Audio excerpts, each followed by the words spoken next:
Hello students, मैं Mamta Mittal PGT chemistry government senior secondary school Dawali village Sirsa से। आज हम डिस्कस करने जा रहे हैं परमाणु की संरचना पार्ट 3। फर्स्ट 2 पार्ट में हमने डिस्कस किया about discovery of electron, protons as well as atomic model like the Thomson model, Rutherford model and Bohr's model। और आज हम डिस्कस करेंगे अबाउट परमाणु क्रमांक, जिसे परमाणु संख्या भी कहते हैं, द्रव्यमान संख्या, आइसोटोप एंड आइसोबार्स, जिसको हिंदी में समस्थानिक तथा समभारिक भी कहा जाता है। तो अब तक आए हुए मॉडल्स में हमने क्या डिस्कस किया था कि परमाणु उदासीन होता है, मीन्स परमाणु में प्रोटॉन जिसके ऊपर धन आवेश होता है उसकी संख्या इलेक्ट्रॉन की संख्या के बराबर होती है, जिसके ऊपर ऋण आवेश होता है, मीन्स नेगेटिव चार्ज होता है। यह जो प्रोटॉन्स होते हैं यह कहाँ प्रेजेंट होते हैं? नाभिक के इनसाइड।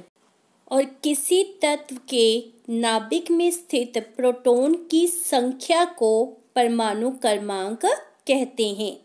सभी तत्वों का अलग अलग परमाणु क्रमांक होता है जो सभी को एक दूसरे से अलग अलग करता है, मीन्स हाइड्रोजन, हीलियम, लिथियम, ये सभी परमाणु एक दूसरे से डिफरेंट हैं। क्यों? क्योंकि इनका परमाणु क्रमांक मीन्स इनमें प्रोटॉन की संख्या एक दूसरे से भिन्न होती है। परमाणु क्रमांक को Z प्रतीक के द्वारा दर्शाया जाता है। तो आप कह सकते हैं कि परमाणु क्रमांक किसी तत्व की स्पेशलिटी होती है, वही एक तत्व की पहचान है, जिसके कारण आप यह भी जान सकते हो कि उस परमाणु का भार कितना होगा। कहने का भाव ये है कि तत्व के न्यूट्रॉन तथा प्रोटॉन, जिसे परमाणु क्रमांक कहते हैं, उनके योग से ही हमें तत्व का परमाणु भार पता चलता है। परमाणु क्रमांक को समझने के लिए हम कुछ उदाहरण यहाँ पर ले रहे हैं, जैसे कि हमारे पास hydrogen, helium, lithium, beryllium, boron, carbon, कुछ परमाणु यहाँ पर दिखाए गए हैं और उनके नाम के आगे क्या लिखा हुआ है? परमाणु संख्या। मीन्स हाइड्रोजन की परमाणु संख्या 1 है, हीलियम की 2, लिथियम की 3, बेरिलियम की 4, बोरॉन 5 तथा कार्बन 6। मीन्स इनमें प्रोटॉन की संख्या आपके पास यही परमाणु संख्या है। यदि आपको किसी तत्व में या परमाणु में प्रोटॉन की संख्या पता है तो आप उसमें प्रेजेंट परमाणु क्रमांक बता सकते हैं। इसी प्रकार से यदि मैं आपसे प्रश्न पूछूं कि बताइए एल्युमिनियम में प्रोटॉन्स कितने हैं, क्योंकि एल्युमिनियम का परमाणु क्रमांक 13 मीन्स 13 है, तो उसमें प्रोटॉन की मात्रा कितनी होगी? 13। इसी प्रकार नियोन का लेड परमाणु क्रमांक आपको 10 दिया गया है और उसमें प्रोटॉन या फिर इलेक्ट्रॉन की संख्या पूछी जाए तो आपको पता है परमाणु उदासीन होता है, उसमें प्रोटॉन तथा इलेक्ट्रॉन की संख्या बराबर होती है, इसलिए नियोन में 10 प्रोटॉन तथा 10 इलेक्ट्रॉन प्रेजेंट होंगे, क्योंकि उसका परमाणु क्रमांक 10 है। द्रव्यमान संख्या को समझने के लिए सबसे पहले हम करेंगे न्यूट्रॉन की डिस्कवरी। न्यूट्रॉन की डिस्कवरी किस तरह से हुई, अब हम उसको डिस्कस कर रहे हैं। सन 1932 में बाय साइंटिस्ट जे चैडविक के द्वारा न्यूट्रॉन की खोज की गई। अब तक मीन्स बोहर के मॉडल तक हमें सिर्फ 2 अपरमाणु कणों का पता था, दैट इज इलेक्ट्रॉन तथा प्रोटॉन। लेकिन जे चैडविक की खोज के बाद हमारे पास एक न्यू अपरमाणु कण के बारे में पता चला, जिसका नाम था न्यूट्रॉन। यह अनावेशित होता है, मीन्स इसके ऊपर कोई चार्ज नहीं होता, बिल्कुल न्यूट्रल है। लेकिन इसका जो द्रव्यमान होता है वह प्रोटॉन के द्रव्यमान के बराबर होता है। और एक और इम्पोर्टेंट टर्म जो आपने अच्छी तरह माइंड में रखनी है कि हमारे पास जितने भी पीरियोडिक टेबल में एटम या कह लो परमाणु दिए गए हैं उन सभी में न्यूट्रॉन प्रेजेंट होता है, सिर्फ एक एटम को छोड़कर, और वो कौन सा एटम होता है? हाइड्रोजन। हाइड्रोजन में न्यूट्रॉन प्रेजेंट नहीं होते, मीन्स जो नाभिक है हाइड्रोजन का उसमें सिर्फ प्रोटॉन प्रेजेंट होते हैं। तो एटम में न्यूट्रॉन कहाँ पर प्रेजेंट होते हैं? उसके नाभिक में। अब अगर हम बात करते हैं परमाणु के द्रव्यमान की, क्योंकि हमने मेंशन क्या किया था कि जितना भी धन आवेश है या जितना परमाणु का द्रव्यमान होता है वह सारा किस कारण होता है? नाभिक के कारण। मीन्स नाभिक में पूरे एटम का धन पॉजिटिव चार्ज तथा द्रव्यमान प्रेजेंट होता है। तो अब हमारे पास नाभिक में दो अपपरमाणु कण प्रेजेंट हैं, प्रोटॉन तथा न्यूट्रॉन। तो इन दोनों के जोड़ से हमारे पास क्या प्राप्त होता है? परमाणु का द्रव्यमान। मीन्स हमारा फार्मूला क्या है? परमाणु का द्रव्यमान किसके इक्वल होगा? प्रोटॉन्स की संख्या प्लस न्यूट्रॉन की संख्या। इन दोनों के योग से हमारे पास परमाणु का द्रव्यमान प्राप्त होता है। जैसे मान लीजिए आपको मैंने प्रश्न दिया कि हमारे पास हीलियम जिसका सिंबल होता है He, उसका द्रव्यमान 4U है, मीन्स AMU। इसके बारे में हम अपने पिछले चैप्टर में भी चर्चा कर चुके हैं कि जो द्रव्यमान होता है उसको किस इकाई से शो करना होता है? U से, मीन्स AMU से हम उसको रिप्रेजेंट करते हैं। यदि इसमें प्रोटॉन्स की संख्या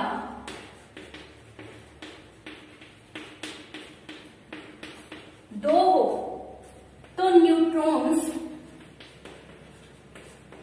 की संख्या क्या होगी? ये आपका प्रश्न है। तो हमारे पास द्रव्यमान दिया गया है, प्रोटॉन्स की संख्या दी गई है और हमने पता क्या करना है कि उसमें न्यूट्रॉन्स की संख्या कितनी होगी। तो हमारा यह फार्मूला हमें काम आएगा, जिसमें हमारे पास क्या मेंशन किया गया है? परमाणु का द्रव्यमान बराबर होता है प्रोटॉन्स की संख्या प्लस न्यूट्रॉन्स की संख्या। तो इसको हम पुट करेंगे, जिसके द्वारा हमारे पास क्या आ जाएगा? 4 equal to 2 which is protons की संख्या है, प्लस n मैंने यहाँ पर सिंबल किसके लिए लिया है? न्यूट्रॉन्स के लिए। तो हमारे पास n कितना आ जाएगा? 4 - 2 इक्वल टू 2। इस प्रकार हम किसी भी एटम में कितने न्यूट्रॉन्स प्रेजेंट है वह कैलकुलेट कर सकते हैं। तो न्यूट्रॉन्स के लिए आपने मेन दो बातें याद रखनी है कि यह अनावेशित होते हैं, न्यूट्रल होते हैं तथा इनका जो द्रव्यमान है वह प्रोटॉन के द्रव्यमान के बराबर होता है। और द्रव्यमान का जो सूत्र होता है वह क्या होता है? प्रोटॉन की संख्या प्लस न्यूट्रॉन की संख्या। इसी फार्मूले के ऊपर बेस्ड हमारा नेक्स्ट क्वेश्चन है, यदि सल्फर की द्रव्यमान संख्या 32 है और उसमें प्रोटॉन्स की संख्या 16 है तो उसमें न्यूट्रॉन्स कितने होंगे? तो हम किस तरह से इस क्वेश्चन को सॉल्व करेंगे? हमारा सूत्र क्या है? द्रव्यमान संख्या बराबर है प्रोटॉन संख्या प्लस न्यूट्रॉन की संख्या, मीन्स 32 बराबर 16 प्लस n मीन्स न्यूट्रॉन की संख्या। तो न्यूट्रॉन्स हमारे पास आ जाएंगे 32 माइनस 16 मीन्स 16 हमारे पास न्यूट्रॉन प्रेजेंट होंगे। किसी परमाणु को दर्शाने के लिए हमें मेन 3 चीज़ें चाहिए, परमाणु संख्या, द्रव्यमान संख्या तथा उस तत्व का प्रतीक। तो हमने किस तरह से उसको रिप्रेजेंट करना है, किसी भी तत्व के प्रतीक के बेस पर लिखी जाती है परमाणु संख्या तथा उसके टॉप के ऊपर मेंशन की जाती है उसकी द्रव्यमान संख्या। जैसे कि नाइट्रोजन को रिप्रेजेंट करने के लिए हम उसके सिंबल मीन्स उसके प्रतीक को यूज़ करेंगे, वो क्या होता है कैपिटल N, और उसके बेस के ऊपर लिखेंगे 7 जो है उसकी परमाणु संख्या, और टॉप के ऊपर on the left side mention करेंगे द्रव्यमान संख्या जो होती है 14। तो इस प्रकार हम परमाणु को रिप्रेजेंट करते हैं। जैसा कि आप सबको पता है, डाल्टन साइंटिस्ट ने अपनी थ्योरी में पॉइंट दिया था कि एक तत्व में प्रेजेंट सभी परमाणु इन ऑल रिस्पेक्ट एक जैसे होते हैं, चाहे उनकी परमाणु संख्या है, चाहे उनकी द्रव्यमान संख्या है या एनी अदर प्रॉपर्टी, वो हर एक रिस्पेक्ट में एक दूसरे से सिमिलर होंगे। परंतु बाद में हुई रिसर्च से यह प्रमाणित हुआ कि एक तत्व में प्रेजेंट सभी परमाणु जरूरी नहीं है कि बिल्कुल एक जैसे हों, वे एक दूसरे से डिफरेंट भी हो सकते हैं, और वहीं से हमारी टर्म बनी समस्थानिक। समस्थानिक का मीनिंग होता है एक ही तत्व के परमाणु जिनकी परमाणु संख्या तो समान हो लेकिन द्रव्यमान संख्या भिन्न होती है, उन्हें नाम देते हैं समस्थानिक का। उदाहरण के लिए हाइड्रोजन तत्व में 3 तरह के परमाणु प्रेजेंट होते हैं। उनका नाम होता है प्रोटियम, ड्यूटेरियम तथा ट्राइटियम। जैसा कि आपको दिखाया गया है, तीनों में प्रोटॉन तथा इलेक्ट्रॉन की संख्या समान है, मीन्स वह 1 होती है, जिसे हमने तत्व के प्रतीक के बेस के ऊपर रिप्रेजेंट किया है। परंतु इनमें द्रव्यमान संख्या डिफरेंट है, मीन्स इनमें न्यूट्रॉन की संख्या एक दूसरे से डिफरेंट होगी। प्रोटोनियम में द्रव्यमान संख्या 1 है, जबकि ड्यूटेरियम में यह 2 होती है तथा ट्राइटियम में द्रव्यमान संख्या 3 है। इसी तरह से आप मेंशन कर सकते हैं कि इनमें न्यूट्रॉन की संख्या भी एक दूसरे से डिफरेंट है। मीन्स समस्थानिक का मीनिंग होता है एक ही तत्व के परमाणु जिनमें प्रोटॉन की संख्या समान हो लेकिन न्यूट्रॉन की संख्या एक दूसरे से भिन्न होती है। नेक्स्ट हमारी एग्जाम्पल है कार्बन की। कार्बन में भी 3 तरह के परमाणु पाए जाते हैं। इन सभी की परमाणु संख्या एक समान होगी, जैसा कि हमने इसकी डेफिनेशन में मेंशन किया था, दैट इज़ 6, लेकिन सभी की द्रव्यमान संख्या एक दूसरे से भिन्न होगी। फर्स्ट कार्बन की द्रव्यमान संख्या 12 होती है, नेक्स्ट की 13 और लास्ट वन की 14 होती है। एज वेल एज कार्बन 14 जो होता है वह रेडियो एक्टिव होता है। जैसा कि आपको दिखाया गया है, इन सभी में न्यूट्रॉन की संख्या एक दूसरे से डिफरेंट है। कार्बन 12 में न्यूट्रॉन 6 है, कार्बन 13 में न्यूट्रॉन 7 है तथा कार्बन 14 में न्यूट्रॉन्स 8 होते हैं। इसका अर्थ यह नहीं है कि एक तत्व के 3 ही आइसोटोप होते हैं। आइसोटोप की संख्या वेरी कर सकती है। किसी तत्व में 2 आइसोटोप होते हैं, किसी में 3 होते हैं, या यह संख्या 3 से अधिक भी हो सकती है। जैसे यहाँ पर हमारे पास क्लोरीन की एग्जाम्पल है। क्लोरीन के 2 आइसोटोप होते हैं। क्लोरीन के 2 आइसोटोप होते हैं। एक की द्रव्यमान संख्या 35 होती है तथा दूसरे आइसोटोप की द्रव्यमान संख्या 37 होती है।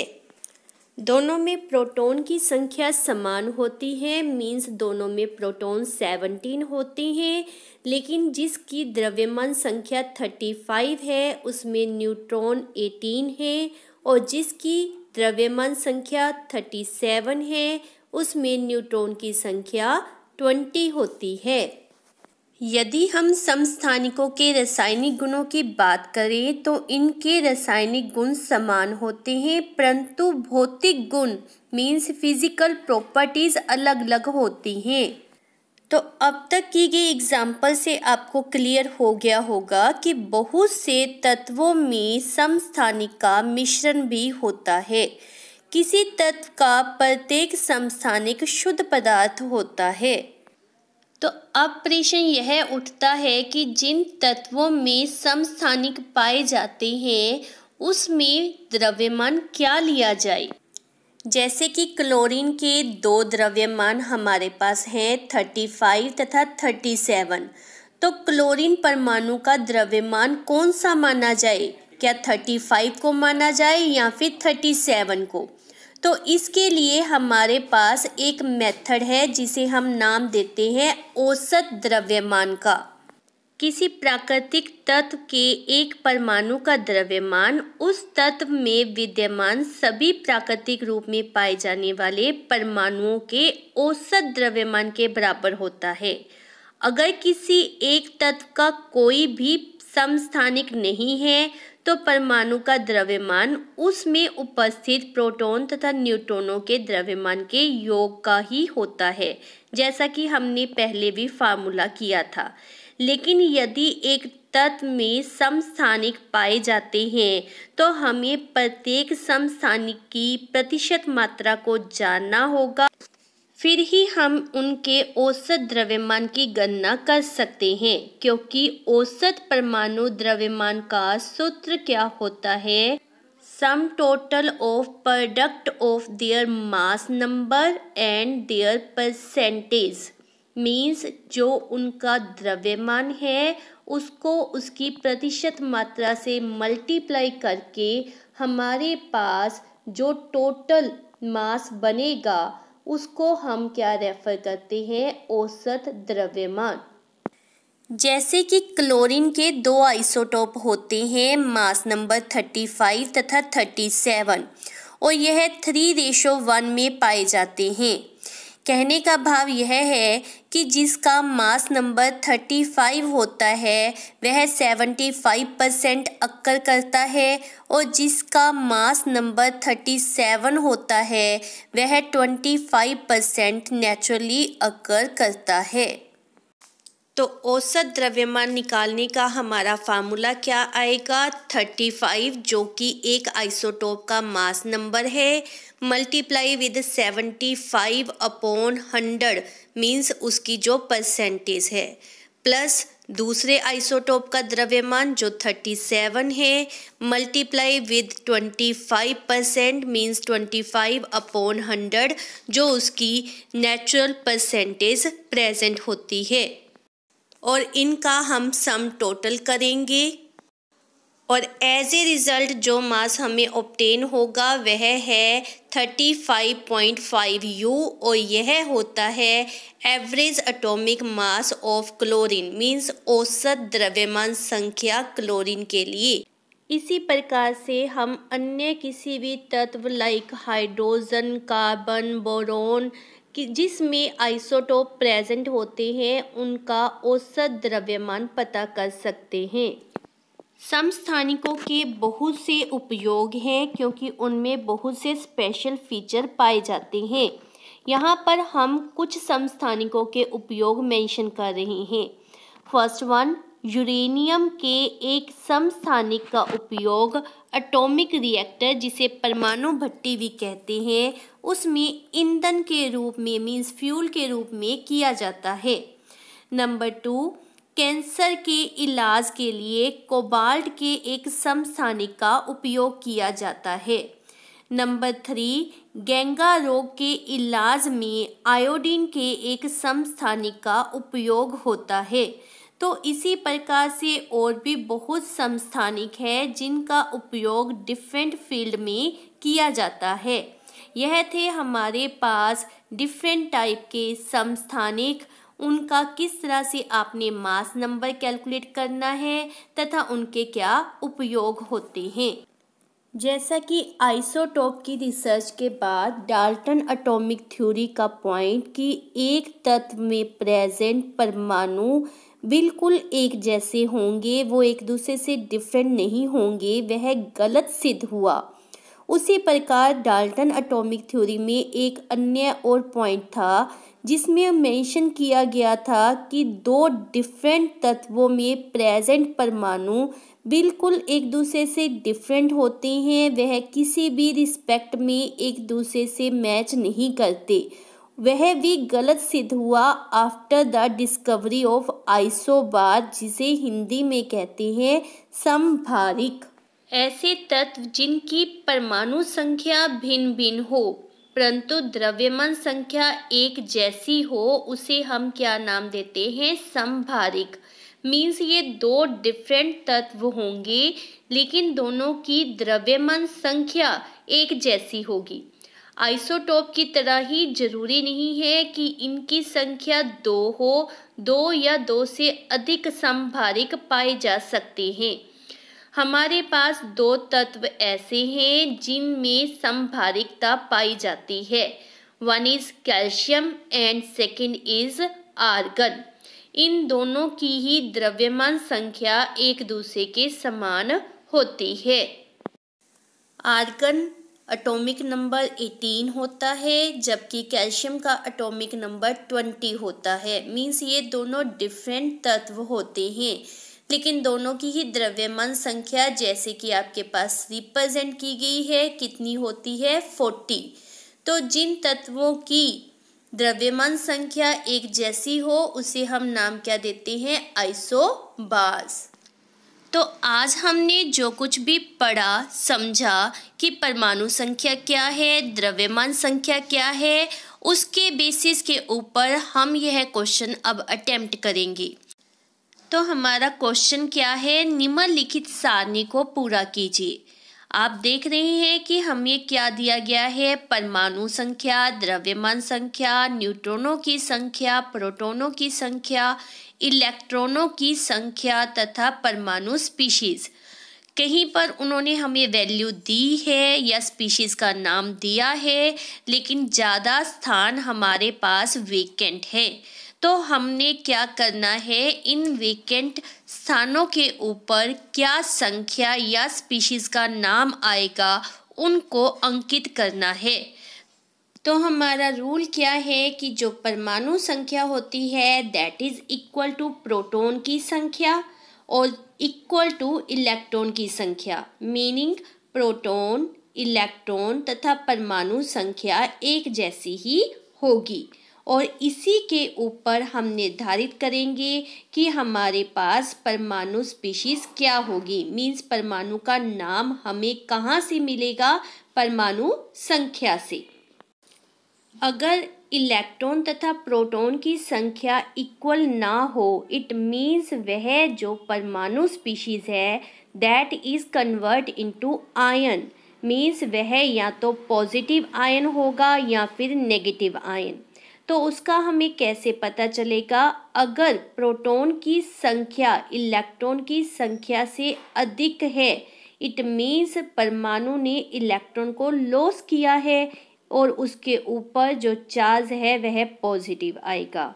और यदि प्रोटॉन की संख्या इलेक्ट्रॉन की संख्या से कम है तो इट मीन्स परमाणु ने इलेक्ट्रॉन को ग्रहण किया है और उसके ऊपर नेगेटिव चार्ज आएगा।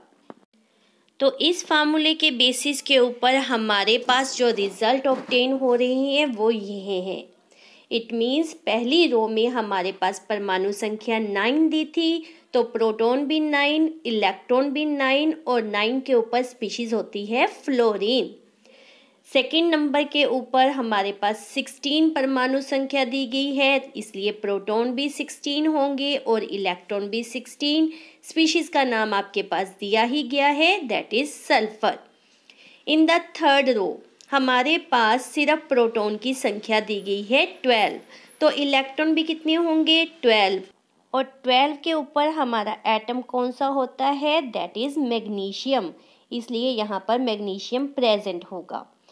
इन द नेक्स्ट लाइन हमारे पास प्रोटॉन की संख्या 1 दी गई है, तो इलेक्ट्रॉन भी 1, परमाणु संख्या भी 1, और 1 के ऊपर हमारा एटम कौन सा होता है, hydrogen. In the last line, इसको ध्यान से आपने अटेम्प्ट करना है। यहाँ पर आप देखो प्रोटॉन और इलेक्ट्रॉन दोनों की संख्या आपको दी हुई है, पर देख रहे हैं ये दोनों इक्वल नहीं है। यहाँ पर प्रोटॉन की संख्या इलेक्ट्रॉन से ज़्यादा है, इट मीन्स परमाणु ने इलेक्ट्रॉन को लॉस किया है और इसके ऊपर पॉजिटिव चार्ज होगा। क्योंकि प्रोटॉन 1 है इसलिए परमाणु संख्या भी 1 होगी, और 1 पर हाइड्रोजन होता है, लेकिन अब इसे हाइड्रोजन नहीं लिखेंगे, जैसा कि हमने लिखा हुआ है, क्या लिखा जाएगा, H पॉजिटिव। अब रह गया हमारा सेकंड एंड थर्ड कॉलम, जिसके ऊपर हमारा सूत्र लगेगा द्रव्यमान संख्या बराबर प्रोटॉन प्लस न्यूट्रॉन की संख्या, और उससे हम अपने इन दो कॉलम में वेकेंट स्पेस को फिल करेंगे।